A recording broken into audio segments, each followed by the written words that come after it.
We've had a look now at how to actually change the rotation of an object using the middle mouse button key, which allows us to change the rotation of the object based on all three axes at the same time.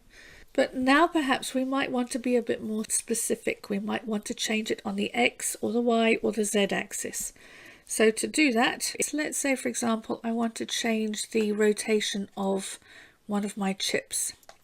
If I want to choose this fellow here, if I wanted to change the rotation according to the, let's say, the Y axis, then what I could do is press the letter R and then the letter Y, and then I could change the rotation according to that. So you can see how it's actually sort of spinning and turning. Okay. Alright, so you can see how I can change the rotation according to that. Let me just right click, we'll reset that. So we'll say RX.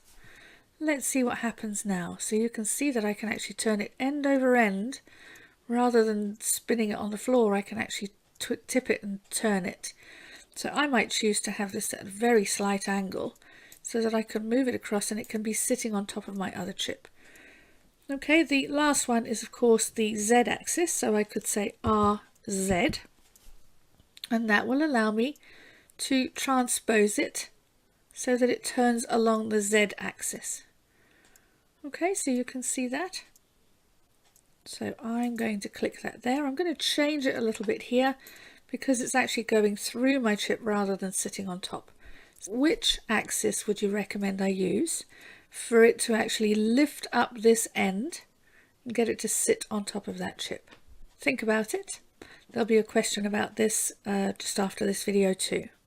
What we're going to be doing now is to change this and make this end go up a little bit. I'm going to have to change it on the X axis. So R, X, and I'll be able to tip it slightly. Okay, you can see that I've lost the bottom of my chip here. So I'm just going to lift it ever so slightly. RX again, and I can bring that down a little bit. Okay, so you can change it, you can adapt it, you can move it. I'd like you to have a little bit of a fiddle with these chips, maybe add some more, and I'd like you to make a cluster of chips so that you can actually see how you can get them to rotate and how to sit on top of each other so that they look like they're a pile of chips that have just been thrown on the plate. Okay, what I've also got here is I've got my little P that's sticking through the floor here, so I'm just going to raise that very slightly, pop it on top.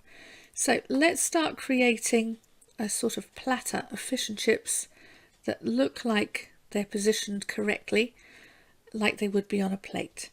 Have a look on your Google Classroom, create a screen print and show me the evidence.